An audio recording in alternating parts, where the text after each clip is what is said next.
Jesu Kristu inkosi. Jesu Kristu inkosi. Jesu Kristu inkosi. Ngiyabingelela abazalwane egameni elihle lomfelo wethu Jesu. Ngibingelela baba umpostoli uNsibande nomama umpostoli uNsibande, abafundisi bonke abakhona, omama abafundisi abavangeli, ogogo nomkhulu uma bekhona, omama nobaba nabantu abasha abasiphelezele nabancane. Ngiyabingelela nje nonke abazalwane egameni elinamandla lenkosi yethu Jesu. Jesu Kristu uyinkosi. Jesu Kristu inkosi. Jesu Kristu uyinkosi.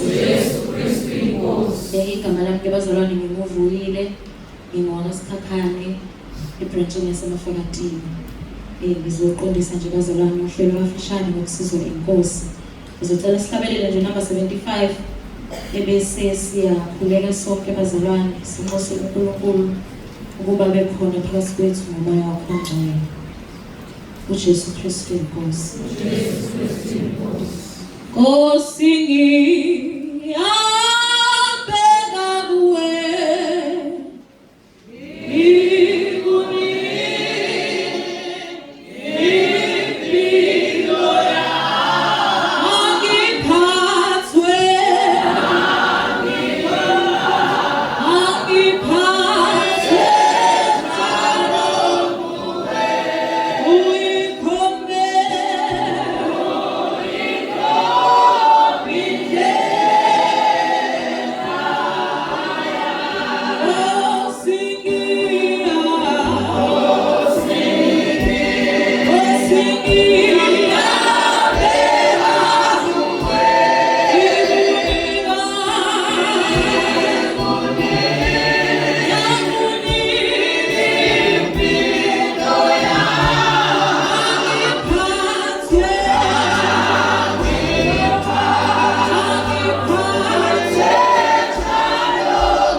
dedela okwaba umphostoli egameni leNkosi yethu Jesu.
Emhlabeni kubantu abathokozelwa nguye uJesu Kristu inkosi. uJesu Kristu inkosi. uJesu Kristu inkosi. Siyamdumisa uNkulunkulu ukuthi usigcinile noma ngizwa ukuthi kunenkinga yamanzi inkinga ke leyo kodwa ke ngidine kuzana ukuhlela ukuthi utholakale izindlu zangasese ezizobekwa ngale kule ndawo engale. Ngiyathemba ukuthi sisendleleni noma sesifikile ngaphasi sibekezeleleke khona izinto ezingaphezu kwamandla ethu. Kuyashisa niyangizwa kodwa ngithi noma uvulela amafeni ngibona enye khona engavuliwe avuliwe ngapha angithanda vula kodwa kangazi noma kuzozwakala ayawisa awu nakho kuthiwa wisa ugesi kunenkinga ke makunjalo ngimtshelile ubaba uNdaba ngimtshelile musi ubaba uNdaba nakho nanzo inkinga lekhona kufuneka atshele phela electrician yethu iyazi senkonzweni la ibizokuthuma ifike ilungiselwa loshona nenike ilanga lokusesekuseni ishisana uma leyo nto yakho isethe kahle hamba bakumfonela mtshele sithe siyamcela la sinenkinga amafeni akhe ayawisa. Siyambonga uNkulunkulu ngale walokho ngiyethemba nonke nilale kahle angithi Jesu Kristu inkosi. Baze babadla abantu bebefihla othayi weza la wemvulo sohlelo weza sohlelo mbona mhlangano abantu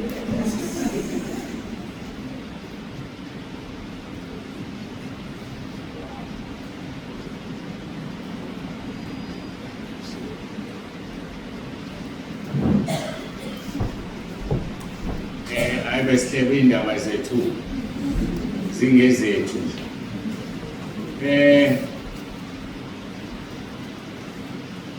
khona abaqala ukufika namhlanje ngophamisa izandla ngibona ebona sesibhanile wabanga babaningi abaningi kakhulu. Siyambonga ke nokho uNkulunkulu ukuthi ngikhona. Nilalelele inkonzo ayizona wafika namhlanje. Yebo. Kodwa ayinonke. Ungavele kahle. Manje nizoyibamba kanjani inkonzo namhlanje ningayizwanga izolo kwaziphumela. Ngiyazi khona umuntu ongakangazi kodwa ukuthi mina ezami ngithumela zothume nje ziyalandelana. Mawulahlekelwe enye usulimele. Ngisho lutho sebenzekile sebefikile lehambo fakuthayo. Sifuna ngize ngisho manje bengithi ngiyahleka ngiyabonda ufuna. Khona uthayo khona isipele hambo fakuthayo. Begoloza. Ngikhoqa phela mina. Hayi ngimhlonipha kahle ngithamba umtshela. Hayi bakithi. Hayi khona. Kunzima. Hayi. Tuzohlala lapho ke kanje. What a mighty God we serve. What a mighty God we serve. What a mighty God we serve. What a mighty God we serve. What a mighty God we serve. What a mighty God we serve. What a mighty God we serve. What a mighty God we serve. Njengamanje sizongena enkonzweni yokusisa umntwana. Ukhona umntwana ocela ukusisela umntwana. Kodwa ngisho akasena umntwana ukuse umama. Kodwa yena ungumntwana. Ngithanda ke into ayenzile athi emncane afuna ingane yakhe ibusiswe. Ngoba bahlezi abantu banezingane ezingabusisiwe. Abanye besaba ukuzala phambili nezingane zabo bezibona ukuthi bayizingane. Yena ube nesibindi wafuna ukuthi azobusisela ingane yakhe. Ake sifunde izwi lenkosi uMarko chapter 10 siqala ku verse 13. Marko chapter 10 siqala ku verse 13. Singakafundike ngicela ukuthi ngithandaze.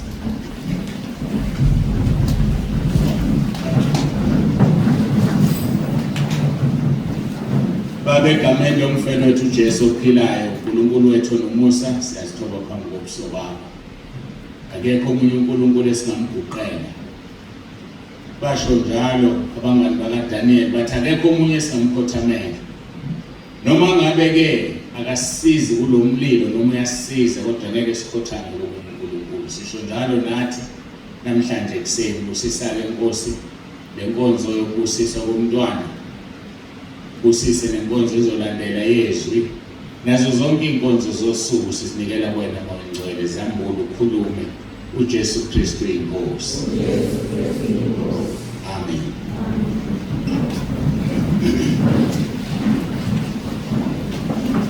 uMarko chapter 10 siqala ku verse 13. Sihloko sakhona singufusiswa kwabantwana. Khona baletha kuye abantwanyana kuba baphathe kepha abafundi babakhuza.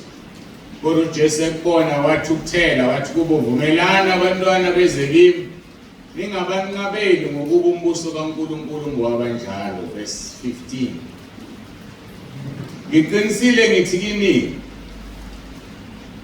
ilona loyo ongamukeli umbuso kaNkulunkulu njengomntwana kasoze angena kuwo. Wabakhona wababusisa ebeka izandla phezu kwabo. Inkonzo le yokuvikela umntwana. Inkonzo le yokwenza ukuthi ingane iprotecteke isakhula. Enye yezinto ezisho izaga ukuthi khulisa umntwana ngendlela okuyoba ngeyakhe ukuze uma esekhulile angasuki kuyona. Usokwazinika nje ithuba wena lokubuza kubazali bakho ukuthi yini eyenziwe kuwe usemncane. Mhlawumbe akukholeki nje kahle ngokwalahlwa ngonesiko lokulahla izingane. Bonile kini izingane ziyalahlwa, ucabanga ukuthi awulahlwanga wena. Mhlawumbe akukholeki nje kahle mama wakho wadla isihlambezo ethwele wena, noma wena wadla isihlambezo uthwele ezinye zezingane zakho. Namhlanje zigqilile kuma-drugs, namhlanje zenza izinto engafanele nezinto ezingalungile ngenxa yokuthi wena wadla ibithi uyithwele lengane. Kunezinto ezithelelekayo enganeni mayiseseswini. Ingakho kusemqoka ukuthi ubone ukuthi obani ohlangana nabo, obani ohamba nabo, obani okhuluma nabo mawuzithwele. Khona abantu abazithwele behamba inyanga, behamba izangoma, kanti siyalimala ingane eswini. Izinto kufanele uzibuze kubazali bakho mawusenabo ukuze uzilungise usaphila, ngoba zenza ukukholwa kwakho kungabi kuhle, nendlela yakho ihambayo yokukholwa ingabi nempumelelo. Ngikudizelelileke kaningi umuntu uma efuna ukubusisela umntwana kufanele alalele inkonzo yase-Great Town la ngakhuluma khona kabanzi ngokubusiswa kwabantwana. Ngathi kokunye ngakusho kube ngiyazenzela ngaba babusiswa abantwana abazalwa abazali abangashadile. Kodwa-ke ngeke sivimbe ilungelo lomntwana lokubusiswa ngenxa yabazali abangashadile bamthola besesondweni. Ngoba inkinga enkulu la, uma umntwana ebusiswa ushaya uphawu lwasezulwini, uhamba nodobo lwasezulwini. Uma-ke esefika umfana ongakholwa ethi ingane imvakashele okuyilungelo lakhe, afike ekhaya ayifake isiphandla, ayigcaba yenze konke, iyaqalekiseka leyo ngane ngenxa lezo zinto. So kusemqoka-ke ukuthi uma ungashadile ufuna ingane yakhe ibusiswe, wenze sure ukuthi eyakho akuyona eyenu. Noma wayithola nibabili kodwa ngeke aphinde ayithathe ukwenzela ingane impilo ebuhlungu yokuthi iqalekiseke, njengokuyiZaya 63 verse 10 esho ethi bamhlubuka uNkulunkulu mongcwele waphenduka isitha sabo. So-ke ungayenzi ingane ibe nesitha ikhula, ngoba mhlawumbe ayizukwenza kahle esikoleni, ayizukuthola nomsebenzi, azizukwenzeka izinto okufanele zenzeke empilweni, kanti ngoba yathi sibusisiwe yaphinde yonikelwe emademonini. So kusemqoka-ke lokho, uma ungashadile ubusisa ingane yakho okwenza sure ukuthi sekungeyakho, akekho umuntu ozophinda abe nelungelo phezu kwayo. Angazi-ke ngoba abanye bagijima inkantolo befuna amalungelo bawathole. Kodwa-ke ngeke ngivimbe ukuthi ingane uma ufuna ubusiswa ibusiswe. Ukusho njalo uJesu la, abafundi babakhuza abazali befuna ukusondela kuJesu ubusiswe ingane, ithi izwi uJesu wathi uthele bathi vumelana abantwana bezekile. So-ke lo mntwana kozobusisela umntwana wakhe uyilalelile inkonzo yase-Great Town yonke, wasithatha isinqumo ukuthi uzoqhubeka. Anginamandla-ke mina ngisakwazi ukungena lapho, ngoza ngaphambili-ke mntanami nomntwana wakho sibusise. uJesu wami njalo uyaphila, uyaphila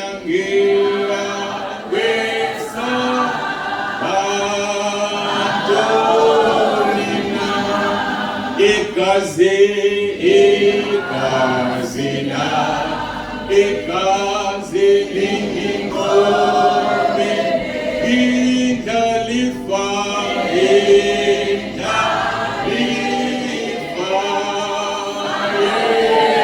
Zulu ituna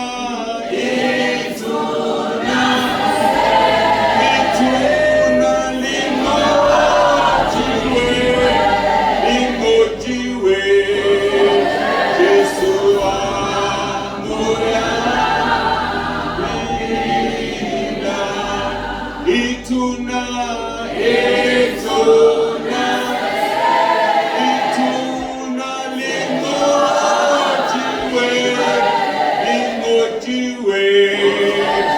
Jesu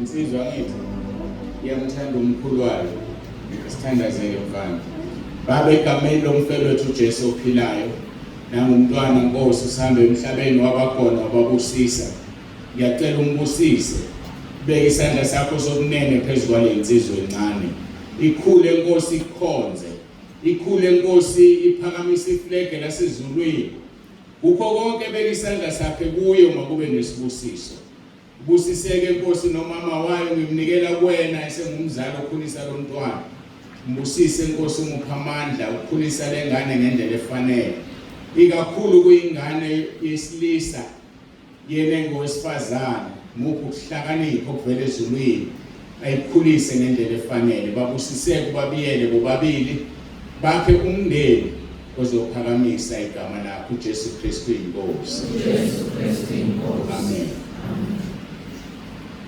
Awuzakhala ezinye ikhanda insizwa hlakaniphile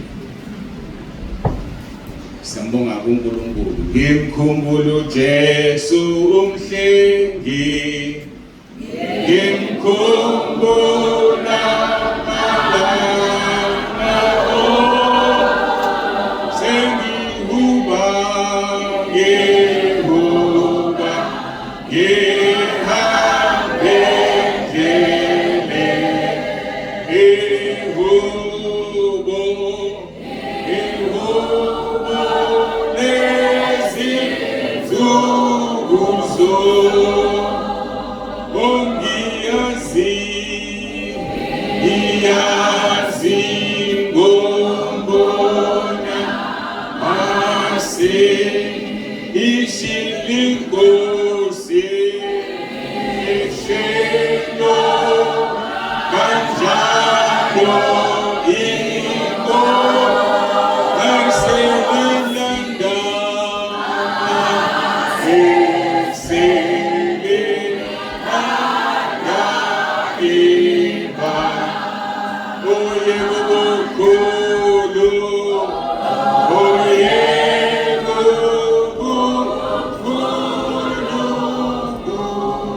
asingeneni ke enkonzweni yalesi sikhathi singathithi isikhathi esiningi sicula sizoqhubeka ke lasidine khona izolo inkonzo yesibili Timotheo uqala chapter 6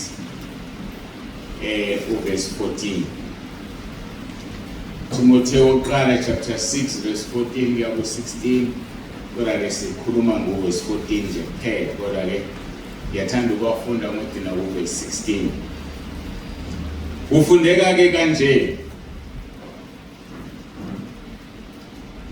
itheme yezinkonzo zonke netheme yayo le ithi gcina umyalo ungenabala ungenakusoleka gcina umyalo ungenabala ungenakusoleka verse 14 ukuba ugcine umyalo ungenabala ungenakusoleka kuze kube sekubonakaleni kwenkosi yethu Jesu Kristu ayakubonakalisa ngezikhathi zakhe usomandla obongekayo oyedwa Nkosi yamakhosi umbuso wababusi yena yedwa nokungafi ehlala ekhanyeni okungesondelo kukho ongazange abonwe umuntu nongebonwe akube kuyudumo namandla aphakade amen.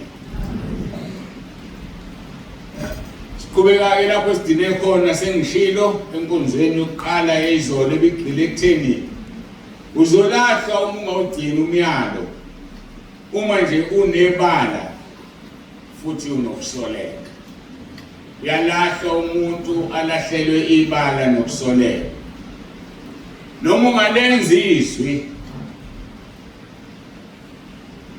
kodwa umuntu nokusoleka endleleni yakho uzobhubha uJesu Kristu inkosi uJesu Kristu inkosi uJesu Kristu inkosi enkonzweni ezolo kwesichazile ukuthi kuyini ukuba nebala sathi ibala isono esingavunyiwe kodwa uhamba naso phila naso. Namhlanje ke noma manje ke sokhuluma ngokusoleka. Yini ukusoleka? Izwi lenkosi lithi hamba ungenakho ukusoleka. Hamba ungenalo ibala. Ngeke kukusiza ukugcina umyalo kaNkulunkulu unokusoleka. Ukusoleka ukuba nephunga. Ukusoleka ukuba nephunga. Yengibona umama ke uma nengane encane eyisola ukuthi singcolisile inephiya akusasho umthamane kuthiwa imphambazi ngane zamaphambazi. Yikho abantu sababa banuku nje. Thina sikhule kusetshenziswa amanabukeni kithi ney'ngane zethu kusetshenziswa inabukeni. Ubonakala usuwanekile ukuthi uyinuku noma ulona inuku. Funeka inabukeni libe mhlophe ngaso sonke isikhathi. Thola amanye asegcwalile aseyelo. Shuthi unina lowo ngane uyinuku. Mama phampasi kakufihla ubunuku bomuntu. Ngoba ithi ngasetshenziswa igoqo ifake eplastikini yolala. Uma ke umzali eyisola ingane yakhe umthole iphakamisa ayinuke ukuthi ayisizingcolisile yini na. So ke whether izingcolisile noma izingcolisile kodwa u-identifya ngephunga ukuthi le ngane sikwenzile noma ikwenzile. So ukusoleka ukuba nephunga. Ngoba kusho ukuthi into usuyenzile. Mthetho wase South Africa ubeka kucace. You are always a suspect until proven guilty. So a suspect ukusoleka. Manje julileke leli vesi. Alisho ukuthi musugcina umyalo wenza isono. Musugcina umyalo usoleka. Awusenzile isono. Kodwa mawusoleka nje. Mawusoleka nje unephunga lesono. Ngeke ulibone izulu. Ithanda ukushisa ke manje njalo lokushuma. Ngizotaphuna abaseKorinte besibili chapter 2 verse 14 and 17.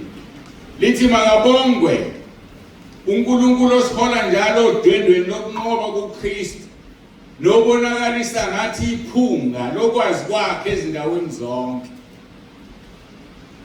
Ubonakalisa ini uNkulunkulu ngathi iphunga lokwazi kwakhe. Kusho ukuthi ngamanye amagama ukwazi kaNkulunkulu kufihlakele ngendlela emangalisayo. You can only smell the fragrance. Ukwazi kaNkulunkulu. Usebenzisa thina ukubonakalisa leli phunga lokwazi kwakhe ezindaweni zonke. Unalo iniphunga likaNkulunkulu na? Uyalibonakalisa iniphunga likaNkulunkulu na? Ukubonakalisa iphunga likaNkulunkulu ukuthi uthi ungazange usho lutho kodwa umuntu avela kusukela athi awungitshela ukhonza. Uthi awusho ngani na? Athi ngibona indlela oyiyona ukuthi khona ibandla okhonza kulona. And it's a rare church, akusinoma yiliphi ibandla. Ngingajabula umntwana kaNkulunkulu engixoxele ejabule naye ngoba ikwazi ungakujabulisi leyo nto. Ukwazi ukuthi kanti inkazimulo kaNkulunkulu iyabonakala kuwena. Uthi ubehambile lapha kade ekhona ngazukushe omaka. Kwabanye abebemaka naye wambuza ukuthi ukhonza kuphi. Ngiyafisa ukuba kuleli bandla ngibona umoya wakho omuhle ukuthi usho nabazalwane bakhona kanjalo. Leyo nto leyo ikhombisa ukuthi ukhombisa iphunga lokwazi kaNkulunkulu ezindaweni zonke. Then umbuzo wami uthi uyalikhombisa iphunga lokwazi kaNkulunkulu ezindaweni zonke na? Ukulikhombisa ukuthi uphila impilo engasoleki. Uma kwenzeka uhlangana nomuntu angabamba qinisa isikhwama sakhe ngoba akathembi noma uzomgebenga ubamba inkunzi. Iyo lento ebenzama ukuyilungisa izona. Yabantu abagqoka noma kanjani la enkonzweni. Abazothi uma behamba la hlangana nesalukazi, isalukazi ucabange kaningi kamali yami ngibekeni. Kodwa lo muntu uphuma enkonzweni. Umuntu athi ahambe uyofuna umsebenzi angawutholi. Baningi abantu abathi abayitholi umsebenzi, but are you representable? Umqashi makubheka ukubona ufanele ukunika umsebenzi wena. Bese sisola uNkulunkulu, ngiyathandaza mina ngingena emkhosini mina anguthola umsebenzi. Uzothola umsebenzi urepresentable yini? Nazo wodwa umsebenzi ngaba khona embalwa ongathi moya ko interview ungegqoka isudu. Moya mechanic imoto umechanic akwazi ukufuna umsebenzi ugqoka isudu. Neminye ke fikishibe njalo. Kodwa ngale kwalokho yonke imisebenzi kufuneka ubonakale ukuthi umsebenzi ungawenza. Ubonakale ukuthi ungena la uyafita kubantu abala noma you are even better than them. Ngisasebenza ke mina yimi panel yabantu aba-interviewwayo. Sasingamqashi umuntu ongasebenzi. Ngitshela imfihlo ukuthi wazi ukuthi lokhu ungasebenzi nje ungasebenzi wakho kwenza ungaqasheki. Ngoba number 1 umuntu ongasebenza awunayo reference yakhe. Awazi noma uqasha isigebengu. Noma akasebenzi nje kade esebenza waxoshwa. Usuzothatha umuntu oxoshiwe wena umfake emsebenzini. Uzofunda ngeza. Umuntu osebenza alright kabi. Usebenza asha. Singafuna ama reference, ngafuna simbuze. Sikhulula uyena. Athi yebo ngawafuna. Kodwa ngicela niqaphele ngoba njengoba ngila abathandi sifuna umsebenzi. Mawuwafuna ungangoneli emsebenzini. Then sinendlela thina yokumbuza umuntu singashongo ukuthi ufuna umsebenzi. Kodwa umuntu olandelekayo umuntu osebenzayo. Umuntu ongasebenzi une frustration umbheka nje. Ufanele. Kodwa manje frustration yakhe uyazi ukuthi ihamba idile. Uselambe kangakanani. Makumsebenzi othinta imali izothi phela inyanga bese ntontini ngoba kulanjiwe ekhaya. Awukwazi ukumqasha lo muntu. Kanti ngokaNkulunkulu yena ufanele ngabe uyamqasha. So zama ngawonke amandla ungabi ngosolekayo in whatever you do. Ngoba ukusoleka kwakho ikona okuzokuvalela amathuba. Ukusoleka kwakho ikona okuzokwenza ungazitholi izinto okufanele uzithole ngoba uyasoleka. Lithi ke lelizwi uverse 14. Makabonga uNkulunkulu osihola njalo odwendweni lokunqoba uKristu nobonakalisa ngathi iphunga lokwazi kwakhe ezindaweni zonke. uNkulunkulu uyalibonakalisa yini iphunga lokwazi kwakhe ngawe na?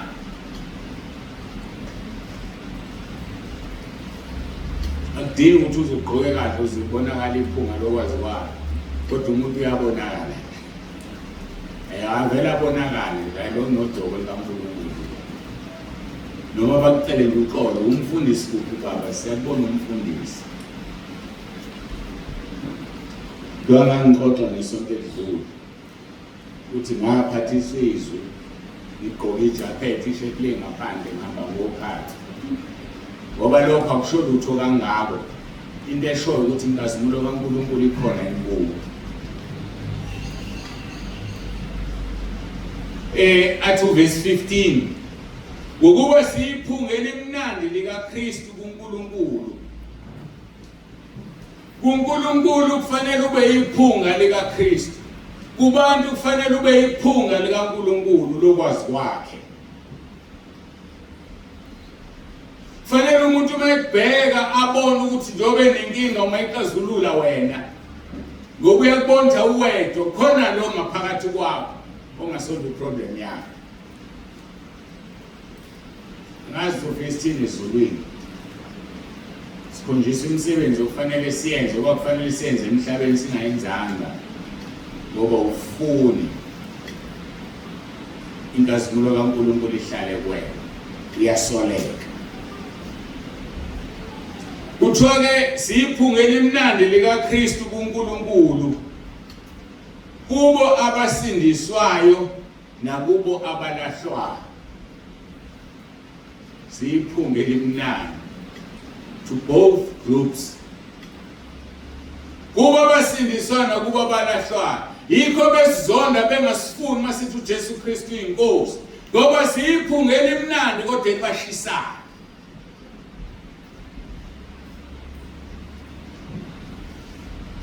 Bese liphinda liqhubeka kube 16 lithi kodwa kulabo futhi siyiphunga lokufa ngoba uyazi umuntu masesithe uJesu Kristu uyinkosi we have condemned that person ngoba ngeke asazilandulela ngosuku lokugcina. Intshumayelo le ngiyathemba uNkulunkulu uzongikhumbuza ngifuna ukubhala la kulama gate kufakwe insimbi ezithi uJesu Kristu uyinkosi. By so doing I'll be preaching to anyone who passes here. Ngoba the moment umuntu wazi ukuthi uJesu Kristu uyinkosi useyolahlwa ngosuku lokugcina ngeke athi akamazanga uJesu ngokutsheliwe ukuthi uyinkosi. Wena ngimtshele ngomlomo noma ngimtshele ngombhalo kodwa utsheliwe. Funeka sizame ngazo zonke indlela esinazo to preach the gospel. Yonke into onayo kuwe emzimbeni noma kuphi mayishumayela ivangeli. Bathi kakhulu ngenkambo ngabe ukhulumayo kuphela kodwa inkambo liphika ukuze sibe iphunga lokufa kwabalahlwayo. Ngoba mayifika ngale embona uJesu ngeke athi angazanga ngawo kodwa akwazi ukudlula entabeni bandela uthi isentabeni awubonanga masangeni kwakubhalweni ngabona wenzani Lord. Mhlawumbe kunalokho makuyitekisi bavele badiscuss bamgxeka uJesu. Siyiphunga elinjani? Siyiphunga lokufa kulaba abalahlwayo. Kodwa iba iphunga elimnandi kuNkulunkulu likaKristu ngoba ugeziwe ngegazi likaJesu.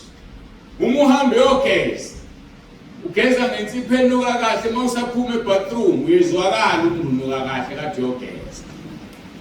So banjalo abantu abazihlanza egazini likaJesu banuka indodana kaNkulunkulu uJesu. Ilokho kufunakala sibe iphunga elimnandi. Ngengaphuka ke ihumusho lesingisi verse 15. For we are to God the fragrance of Christ among those who are being saved and among those who are perishing. We are the fragrance of Christ. Siyiphunga likaKristu. Uyilo yini wena na? uJesu Kristu inkosi. uJesu Kristu inkosi. uJesu Kristu inkosi.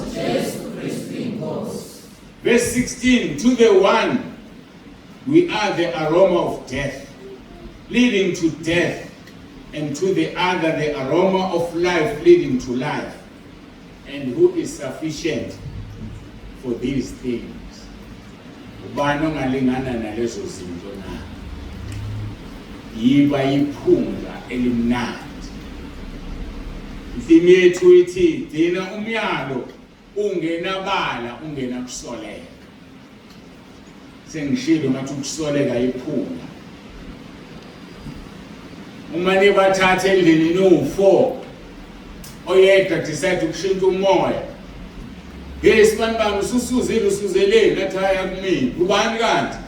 inkinga akekho ozowehla ukunuka izinga zomuntu kodwa lona iphunga kanjani sezwakele mhlawumbe uyeqala lo buzayo uyena lo wenze lo monakalo asibe iphunga elimnandi kubantu sibe iphunga lokufa kwabalahlwayo singabe iphunga lokufa kwabakhonza uNkulunkulu ngoba ikhona leyo nto umuntu abe iphunga lokufa ebandleni abe iphunga lokufa emsebenzini esikhundleni sokuthi abantu baphile bazi uJesu bathuka ukholo bethi ngabona kamakholo uthi usindisiwe lo kodwa uyizinto ephuma emlonyeni wakhe ngingcono nami mina engakholwa ibuhlungu kabi lonto leyo and igazi lalabo abantu lokuzwa wena nje uzolikhipha uJesu Kristu inkosi uJesu Kristu inkosi lento edala leyo nto ukuthi abantu bonakalisa izwi likaNkulunkulu verse 17 usho njalo ngokuba sinjengabaningi abonakalisa izwi likaNkulunkulu ngenxa yenzuzo kodwa njengabaqotho njengabavela kuNkulunkulu sikhuluma phambi kaNkulunkulu sikuKristu ngaso sonke isikhathi kufanele wazi ukuthi into oyikhulumayo uyikhuluma phambi kaNkulunkulu but umbuzo uthi ubani ubuKristu noma ubuSathane ngoba nabakuSathane bakhuluma phambi kaNkulunkulu kodwa bese kuSathane so thina asingalonakalisi izwi asiqaphele ukuthi into esishumayelayo wazi ukuthi into eshumayelayo uyishumayela ukuJesu uphambi kaNkulunkulu ngoba uma sonke besingaba nokwazi okunjalo besolishumayela ivangeli eliphilayo lingahambi likhonjwa kwamanye amabandla ivangeli eliphilayo lingakhonjwa kuwe lingakhonjwa entabeni ngenxa yakho kulunye usuku uzohlangabezana nezenzo zakho phinde uhlangabezane nemphumela nezithelo zezenzo zakho so qaphela ukuthi uhamba kanjani phandle akudingeki ukuthi uzube umfundisi uzuphila ivangeli abafundisi automatically baphoqelekile but still abaliphila ivangeli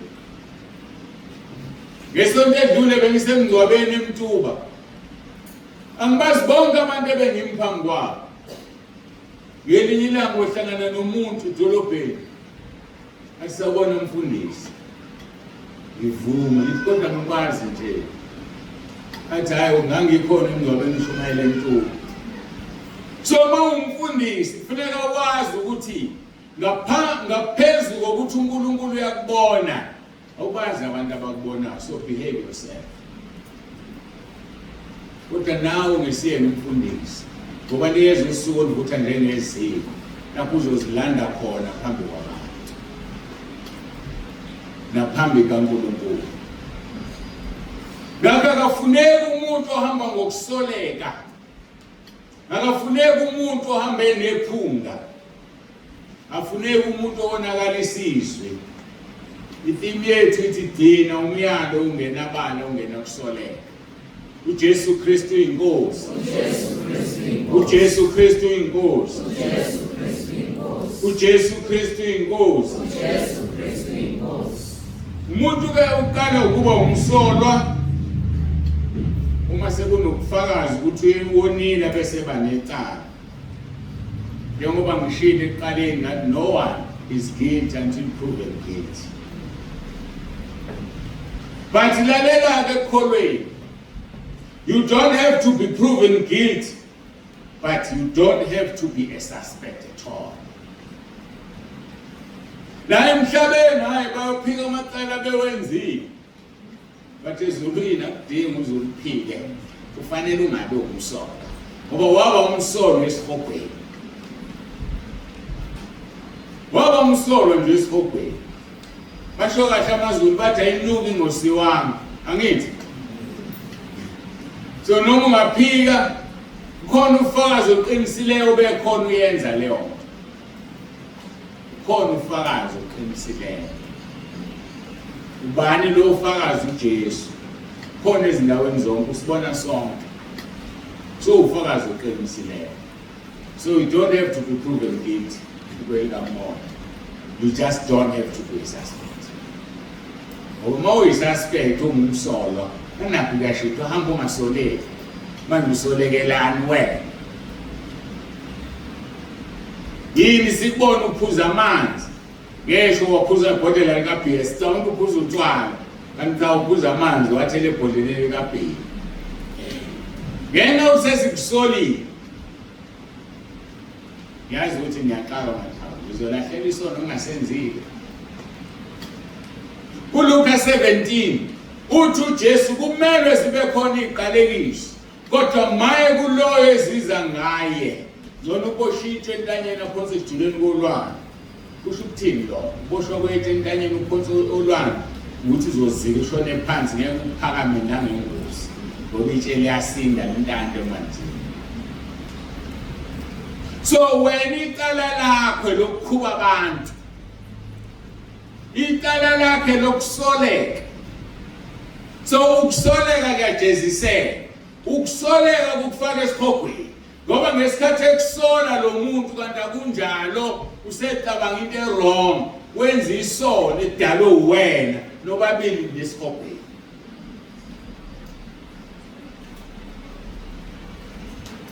Ingakho uNkulunkulu efisa sihlonipheke sibe bahle.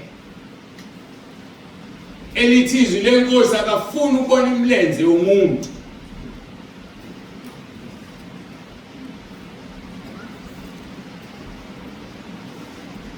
uNkulunkulu afuna ukubonani? Ungathi thanda ukushuka. Iqala ke impela ukushuka ungangayizwa wena. Phela khona lo khulumayo ngitshela ukuthi mangithini. Ngithanda ukushuba-ke manje. Angithi sithi umuntu wesifazane angalifaka ibhluku. Angithi mayifaka ibhluku ngoba deliwe bakhulu banamathanga amakhulu lenze yani ibhluku liyabampintsha. Angithi bese sibona imilenze yabo efaka ibhluku. So ngamagama umuntu ofaka ibhluku akazithetheleli ukuthi imilenze yakhe injani ayibonakali. Ngikho ngithi yashuka. Ngamagama umuntu wesilisa akakwazi ukugqoka isikhindi. Noma ngabe uhlezi kwakhe liyashisa ilanga. Ngoba ungafuni ukubona imilenze yomuntu bani? uNkulunkulu. Hayi bani. Angiza nawe kahle mina. Ngamagama umuntu wesilisa ogqoka i-tracksuit embambayo ekala umlenze wakhe. Lo mlenze usuyabonakala isolo. Uthi yashuka, seyisishukile. Hayi sishukile. So le tracksuit yakhe ekubambayo ihlukene ngani nebhluku lowesifazane elimbambayo na? Hayi mina ngiyabuza.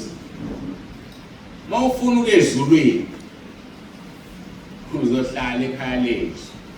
Mawufuna ukuya ezulwini uzohlala entabeni. Ngoba I can guarantee you usiya ezulwini thina. Nginikezwe ivangeli ehluke kuna wonke amangiwaziyo. Mhlambe khona lapha nalapha yangazi. Ngifuna ukutshela siyezulwini. Ngeke ukukhulume kanje uNkulunkulu singayezulwini. Ngathi ngiyayiqala ke ukushuba ngoba khona lo ngitshela ukuthi angithini manje. So ama-tracksuit ukuthi ifake umuntu wesilisa iqege ivuleke mayimpintshile it's wrong. Let alone most of the tracksuit esontweni. Ngibukela phansi lo uNkulunkulu yamdelela.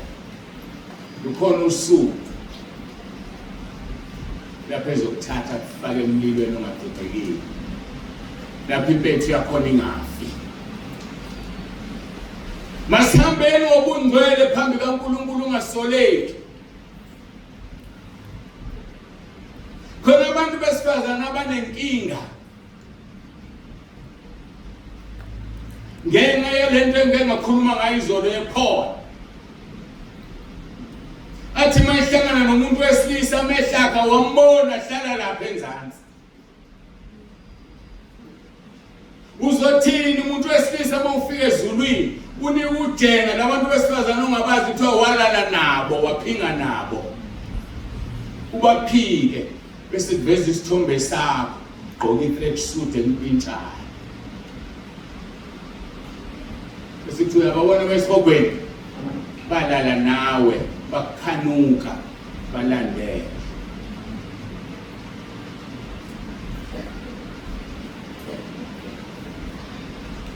Abantu besifazana siyambonga uNkulunkulu osifundisa sigqoke ingubo ezinde imilenze ayifuneki ibonakala. Kodwa bakhona abanye namanje abangayifihlile imilenze. Ngeke sisho lutho ngoba sonke sizazodlule kwahlelelweni uyiphenduleke. Kodwa khona abesifazana abazothi uma befika ezulwini bazithola ukuthi bayanuka phu. Balale neminqwanga abantu besilisa. Mhlawumbe over 1,000. Aphika athi Nkosi mina ngibazi. Uveza isithombe sakho ungagqokile ngendlela efanele. Bavezwe laba abantu bekhalele. Abanye babo baba ngesibindi bakushela. Abanye bakukhuzela. Ngazi-ke la ukubheka yazinda kokukhuzela. Siyazi thina emakhaya bomsini. Sakhula sikhuzela nathi. Mawukhuzela umuntu usuke umshela indirectly umtshela ukuthi uyamkhalela. Bangaka abantu abakhuzela. Wena ke wakwakhuzelwa. Wazi nuka amakhwapha wathi kwenze njani nabafana ngikuzelwe. Labo bantu bathola ezulwini bebheke esifogweni kube kuyithala lokulala nabo ungabazi. Bayisiphethe insimbi ezinye evangeli. Ayelinye ivangeli. Endanginamahloni ngalo. Ayanginamahloni. Ngokukhona lo mgibelo ongitshela ukuthi mangithini manje. Sisazoma phambi kwesihlalo sokwahlulelwa. Uphendule ngemisebenzi yakho yonke nangezithelo zemisebenzi yakho. Sho njalo izwi leNkosi Jeremiah 17 verse 10. Makuthi ngikhumbula kahle ngizonto 9 uthi inhliziyo u10 othi uNkulunkulu uvivinya inhliziyo yahlola izinto anike kube yilo naloyo njengokwemisebenzi yakhe nanjengezithelo zemisebenzi yakho. Mhlambe wena unezono eziwu5 but izikhiqizi izithelo ezi over 1,000 uzolahlwa. Lahlela isithelo sesono sakho. Ngoba kube leso sono sakho usifuke emelanga sakuthamisela amaqanda amaningi. Ngabe izinto ezinye azonakalanga zonowhere. Sisazoma phambi kaNkulunkulu. Luyeza usuku futhi andenezi. Bonke abaziqhenyayo nabenza okubi uzobashisa. Lungabashela impande nakanje. Malaki chapter 4 verse 1. uJesu Kristu inkosi. uJesu Kristu inkosi. uJesu Kristu inkosi. Bina umyalo ungenabala ungenakusoleka. Sisaphendula umbuzo ukuthi umuntu onjani ongasoleki na. Ngobheka iHubo 119 verse 1. Lithi blessed are those whose way is blameless. Ongasoleki. Usisi umuntu ongasoleki. Ithi opposite yakhona. Alexi umuntu osolekayo. Bakithi. Ukusoleka nje usuyilandela isiqalekiso. Yekani ukusoleka bafowethu. Ukusoleka ngisho suspect hayi ukusoleka ukuthi konke ukusolayo. Sibantu bayenzeleni lento ukusoleka uma unjalo wentoni. Ngikhuluma ngomuntu oyisuspect. Manje khona abantu abawu4 kulahleka ifoni. Bese kuthi fanele ithathe usibani bakho ukusoleka into. Indaba kuphunywe nawe. Ngoba noma ngaba uyithathanga but ukuthi ususolekile, that is the problem. Namba phambi kaNkulunkulu ungenabalo ungenasiko. Blessed are those whose way is blameless. Funeka sikul-analyze leli verse. Khona into ezovuka. Alikho ku-King James Lona. Sengikhohle ukuthi liluphi umusho. Ithi King James, blessed are the undefiled in the way. Undefiled in the way. Babusisiwe. Abangangcolile. Undefiled.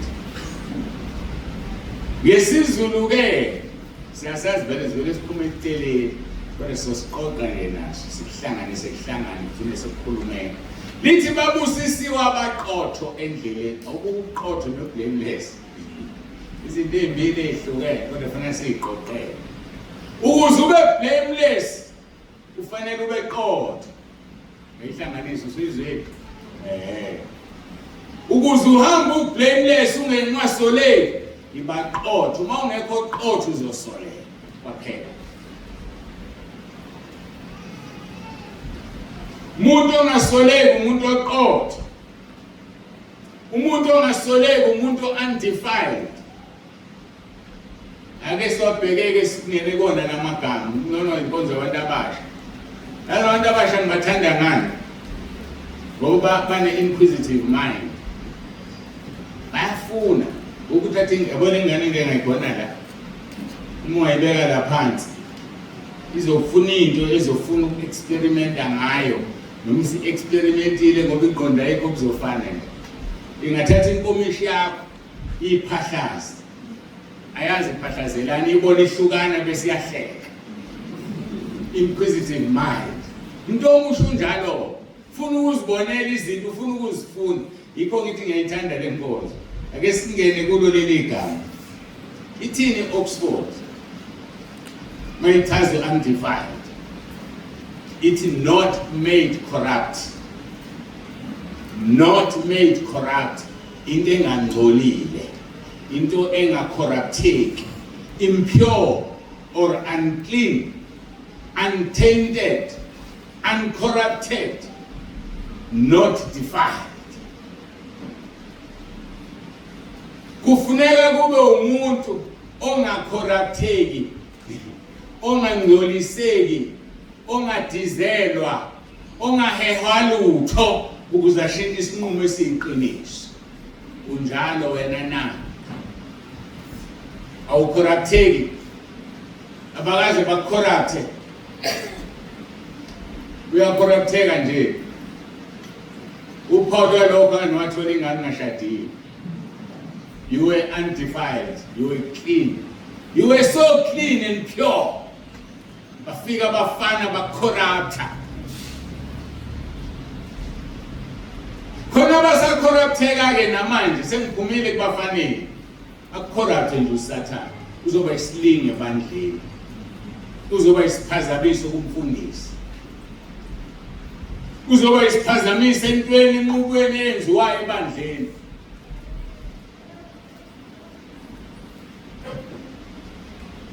Hamba phambi kaNkulunkulu ungasoleki.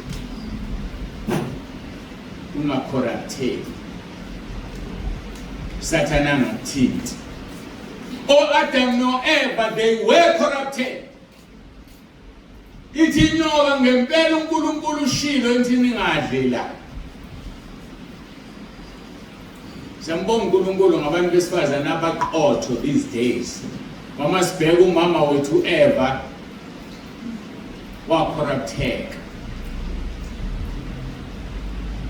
Kodwa bakhona abantu abalicorrectayo lophutha. Ngezwa amadoda ekhuluma ukuthi abantu besifazana abalungile. Sinjenje ibona.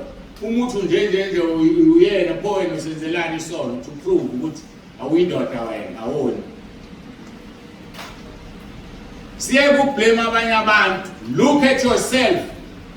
Uziteste wena uzibone ukuthi unjani. Mhlawumbe wena olokwenza okuwese ngaleso sikhathi so Adam no Eva.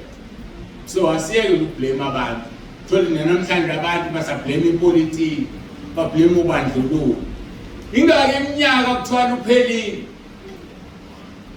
Ubandlululo othi ngimtshele mina. Alisoze lwaphela ubandlululo. Lophele emabhukwini yeke liphele kubantu.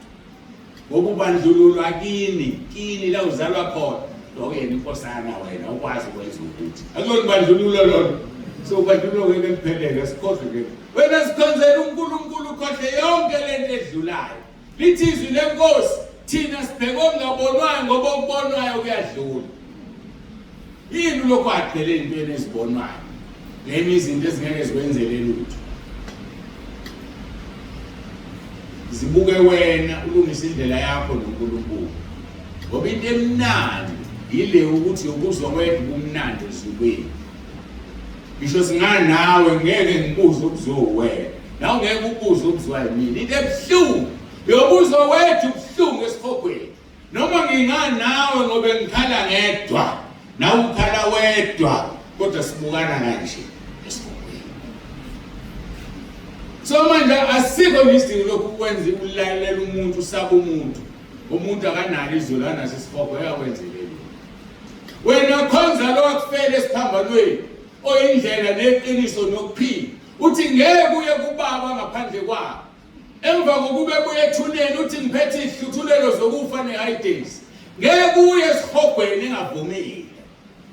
So zonke lezi ndawo yena manje uzombypassa kanjani? Bathi singathi uJesu Kristu inkosi eyisango lesikhoko, eyisango lezulu, eyikho konke asikwazi ukungasho ukuthi inkosi ngoba sifuna ukezulwini asifuni esikhogweni. Kodwa nekhiyeze esikhoko uyiphethe. Hayi uziphethe zikuyena wayimomphuthu uSathane. So uyayazi imizamo yethu, uyakwazi ukukholwa kwethu, uyazazi izinto esizenzayo sizama ukumjabulisa. Izolo sikhulume ngento ejulile.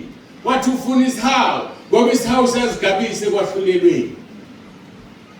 So mawuhlulo ukhawela umuntu uzokhawela kanjani yena? Ngeke akhawukele ngoba ukwazi ukhawukela omunye umuntu. Azophela amaphupho one day. Ayazophela. Unfortunately lokhu ngasekho reverse. Masakwazi ukubuya emhlabeni uzolungisa. Kodwa amaphupho azophela. Babusisiwe abaqotho ku-119 verse 1. Abaqotho endleleni abahamba ngemithetho kaJehova. Blessed are those people. uJesu Kristu inkosi. uJesu Kristu inkosi. Onjani ongacorrupteki? Onjani ongacorrupteki? Mahubo 18 verse 23. Uthi ngangiphelele kuye ngabuqwaya ububi. Umuntu ongacorrupteki, umuntu ophelele.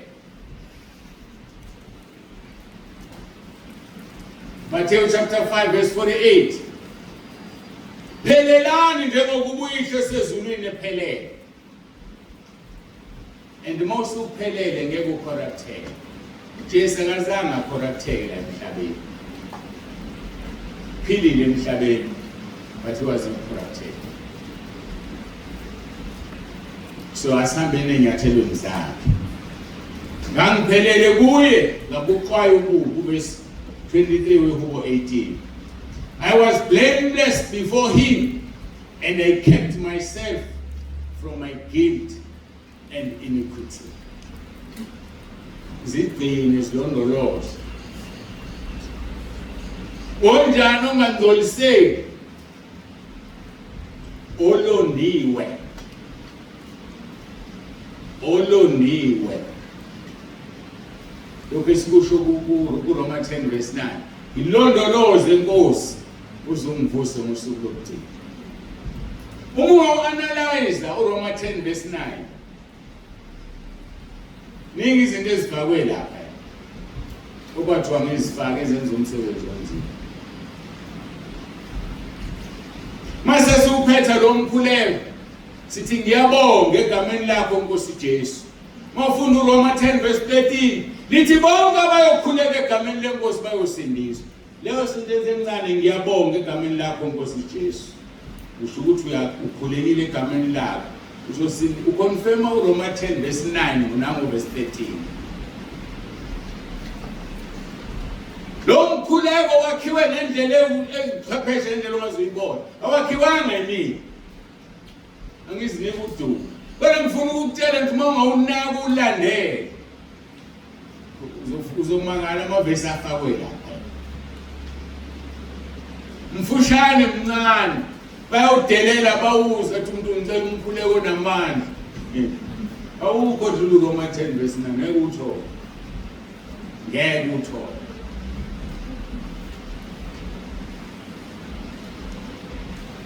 Bahambile bangishiya abangixelayo bathi hawu umfundisi avela athumela umkhuleko ngefoni nje ayekukhulekela yena lokho ekhuleka abantu aba short sighted ubakhulekela kanjani abantu aba 10,000 how do you pray for those people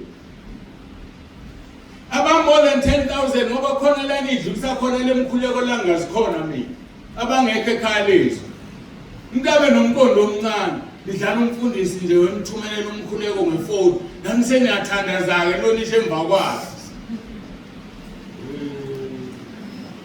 yasizobona ingengo solowahluleka bafundisi abakhulu abanamagama bebheke esihogweni wabagxeka into kaNkulunkulu uNkulunkulu usebenza ngenye indlela these days why ngoba noSathane uliphakamisile izinga lakhe uthe kuphakamisa uNkulunkulu ebengalishiywa izwi lakhe kodwa izinto uyazishintsha ngoba uSathane ushintshile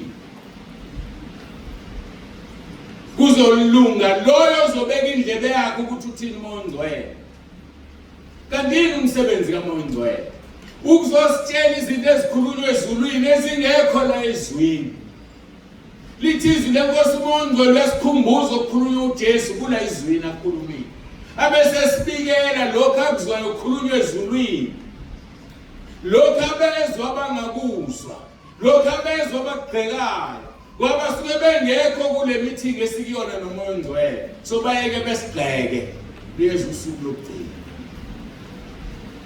mawuzogxekeka ke nawe ube corrupted uyabona ufana nobani lobo ungasekho reverse kufanele ube umuntu olondiwe ukuze ungacorrupted manje uyiseni mawubona 19 verse 13 yilona incebo yakho nasezonweni ezihlazisayo mazingabusi phezukwami khona izona ezihlazisayo lesinjani isona esihlazisayo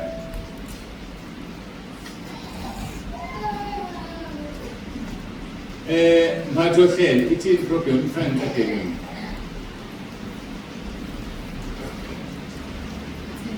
hotel mangwala kusele 14 minutes lungileke sizobona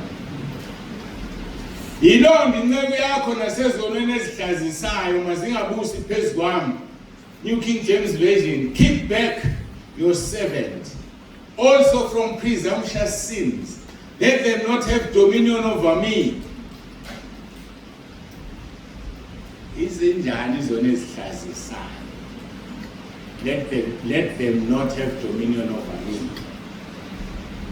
izono zempakamo izono zokuziqhenya and be arrogant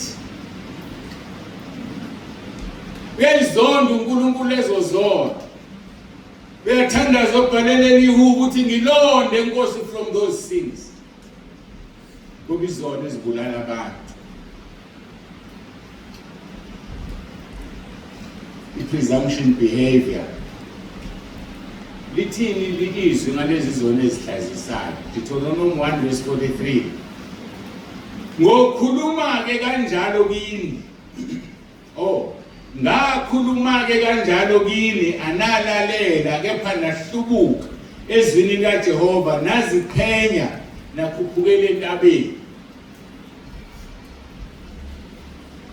unjani ukhuphukela entabeni umuntu wenyukela ngenhla kwakho athi mayeziqhenya arrogant abesenyukela ngenhla kwakho unyuka kanjani umuntu ngenhlaba yomuntu? Umuntu usuke senyukela ngenhlaba yakho mayihlasela yobhinga. Umuntu ohlasela nje wena siqu sakho. Useyekile uxoxa, usehlasele wena nje. Usenyukele ngenhla, uyakukhombisa ukuthi ungcono kunawe. Ngenze nje ezinkulu.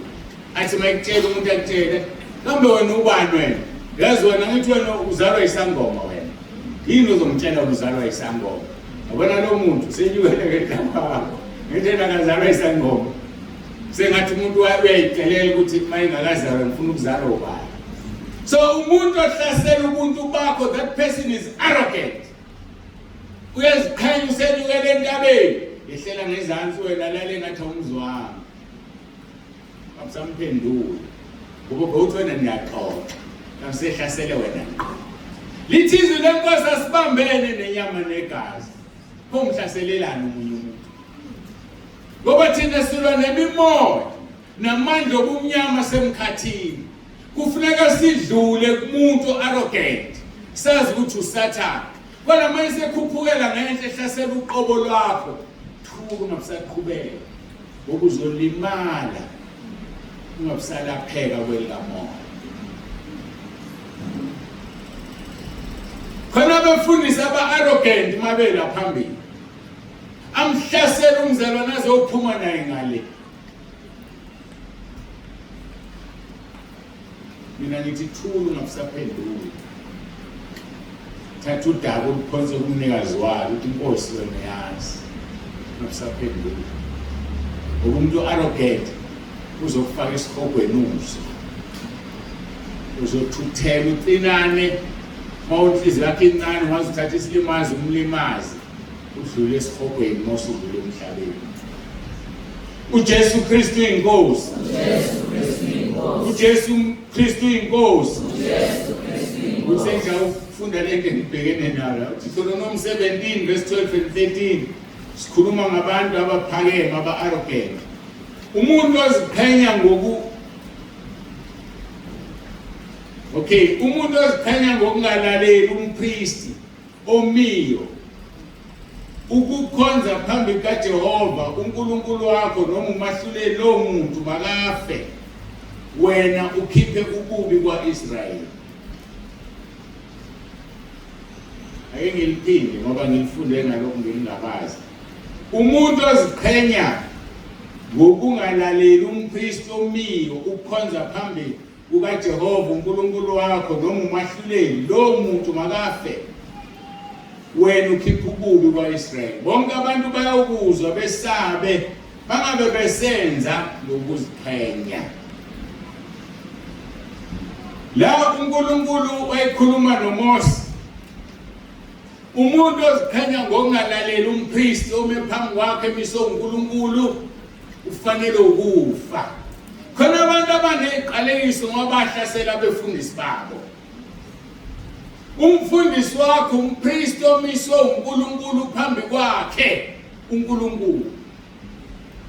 Wena mawungamlaleli uziqhenya phambi kwalo mpristi uthi uNkulunkulu ubulawa ufe. Wayebulawa-ke eTestamenteni elidala. These days asizukubulala. Uzibulale wena. Ngeke ulungelwe lutho. Ingakho uDavid wathi ngeke ngimthinte ogcotshiweyo waJehova. Esesesimweni sokuziphindisela, akazange aziphindisele. Makunomuntu ocasulayo, okuhlukumezayo emaphambi kwakhe ePulpit, wohambe umtshela mangakwazi ukumtshela thatha amasana kuphume kulelo bandla. Funa wone ulanda isiqalekiso. Ngeshwa abefundisi bavikelo Isaiah 54 verse 17. Lo Isaiah 54 verse 17 awusho ukuthi umfundisi kufanele abe holy ukuze angagxekwa.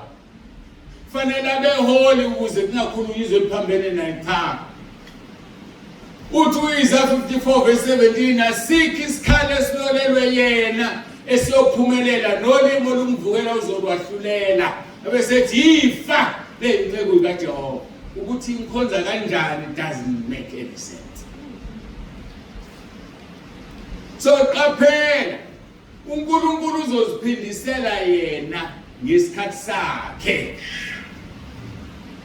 Siyathanda ukuyiphindiselela. Mina wangitshela la endlebeni zami uNkulunkulu. Wathi alibona ibandla elithile, ungalenzi iphuthu ligqeke. Ngoba ngiphakamisa igama lami ngaleli bandla. Mawubheka leli bandla ubheka mina. Yebo abasekho endleleni bazoshaywa yimina ngesikhathi sami sengikwazi ukuprotect igama lami. Hayi kodwa wena. So lonke sifundisa ukuthi kunabantu uNkulunkulu angafuni bathintwe. Hayi ngoba beyizulwini, kodwa ngoba wasukwabeka igama lakhe kubo. Maye wena mamthinta uthinta uNkulunkulu. Uzozishayela yena ngesikhathi sakhe esekwazi ukumshaya protect igama lakhe. Qaphela mamelani nesikhonzi sikaNkulunkulu asimisile phambi kwakho. Sikhuluma ngezona ezihlazisayo. Izona ezihlazisayo azihlazisi wena kuphela osenzayo noma ozenzayo, zihlazisa nenkosi uNkulunkulu. Sona lesihlazisayo. Ngoba phela wena usuyakholwa. Sebeyakwazi abantu umntwana kaNkulunkulu. Siyakubona lokho kuDavid, 2 Samuel chapter 12 verse 14. La uNkulunkulu ekhipha isigwebo kuDavid athi nokho ngokuba ngaleso senzo waveza ithuba elikhulu ukuba izitha zikaJehova zimhlambalaze, umntwana omzalelweyo uyofa nokufa. Isona esihlambalazayo asihlambalazi wena wedwa, sihlambalaze noNkulunkulu omkhonzayo. Uzowuthola umvuzo waso, hayi kwelizayo kuphela, uzoqala kuleli. Kunezo esingayuthola umvuzo waso ngale kwethuna kuphela. Siqala sisela emhlabeni uthola umvuzo waleso sono. Usuqala ukhala uthi uyolile. Uthi umfowenu ozalwa kimi mayizinto zimhambela kahle uthwele ngawe. Akukho umuntu othwele ngawe la. Wena nje wasuke isiqalekiso wasilanda, wenza isono esihlazisa uNkulunkulu. Sicabanga ukuthi kuthwelwe akho umuntu othwele ngawe. Makuthwalwa ngumuntu uyabulawa lo muntu kanti uyaphila wena. Uthwele kanjani ngawe uphila? Bathanda abantu ekhaya bami uthwele ngami. Yini nabe ngcono kunami. Uyazazi indlela azihambile nozihambayo. Ngiyona mawulitholile ithuba uhlazisa uNkulunkulu. Mawulitholile ithuba wenza izinto ezicasula uNkulunkulu uzokushaya. Khumbula ithimi yethu umyalo, dina umyalo ungenabala, ungenakusoleka. Jehova uyamjezisa umuntu wenza isono esihlazisayo. uJesu Kristu inkosi. uJesu Kristu inkosi.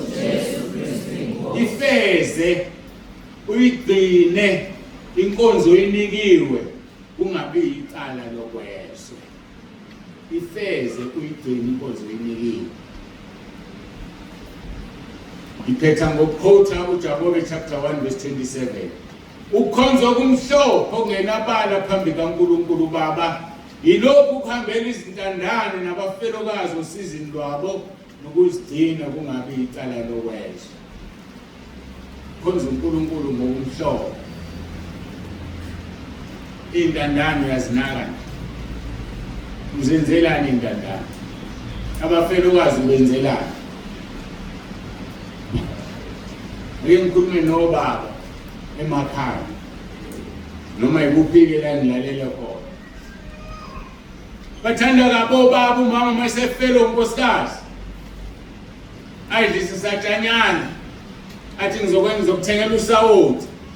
Kusho ukuthi uzomondla. Lithi lelizwi ukukhonza kumhlophe ongenabala phambi kaNkulunkulu uhambela izintandane nabafelokazi osizini lwabo nokuzigcina kungabi icala lokweswe. Uma ngubaba ngifisa ukusiza lo mfelokazi oshonele kufanele ngithume umama uMtsibane uyabona lapho ukuthi ngathi kati lelezi thatha nansi imoto thatha nansi ikhadi makuyikhadi noma nansi imali hamba bakudosele ubanike umuntu ngoba mase kwenziwa yimini uthi nama kwelo mfundisi siyamfuna lo mfelokazi hamba ungasoleki ungenabala lithi lelizwi zigcine kungabi icala lokwezwe lingakubuki izwe lihumusha into zakho abanye baphiwa inkonzo yokunaka intandane ekunakeni intandane usiyazikhokhisa ngoba bahluphekile lezi ingane okwentombazanyana usufuna ukulala nakho ngoba nakho bathengela ukudla enyanyekayo ingcolo kunjalo ngeke usithole isibusiso isiqalekiso sodwa ukukhonza kumhlobo ongenabala phambi kaNkulunkulu baba yilokhu ukuhambela izintandane nabafelokazi usizini lwabo nokuzigcina ngabe icala lokwezwa akekho umuntu ovela amemeza usizo athanduzeni musumjezisa umuntu ukuthi usosizini bese ufuna izinto ongafanele uzifune msize mokwazi ukumsiza ngabe nembandela those things attached ngoba yobanzima umlilo wakhe esihogweni gcina umyalo ungenabala nokusoleka sithandaza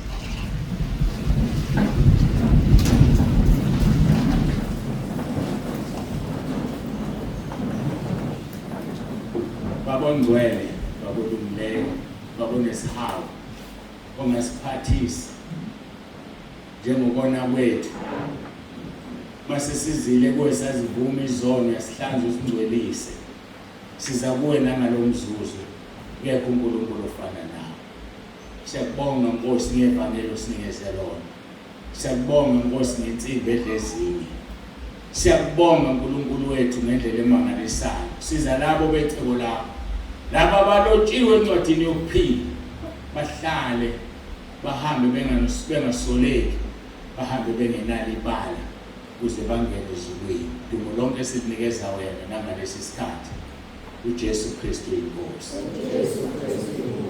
amen.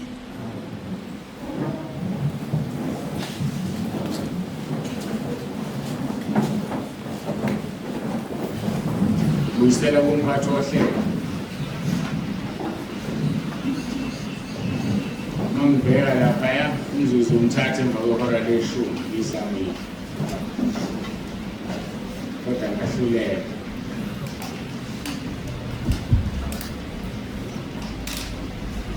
siqonda ekhaya nithini na asiye ingalo asikholwa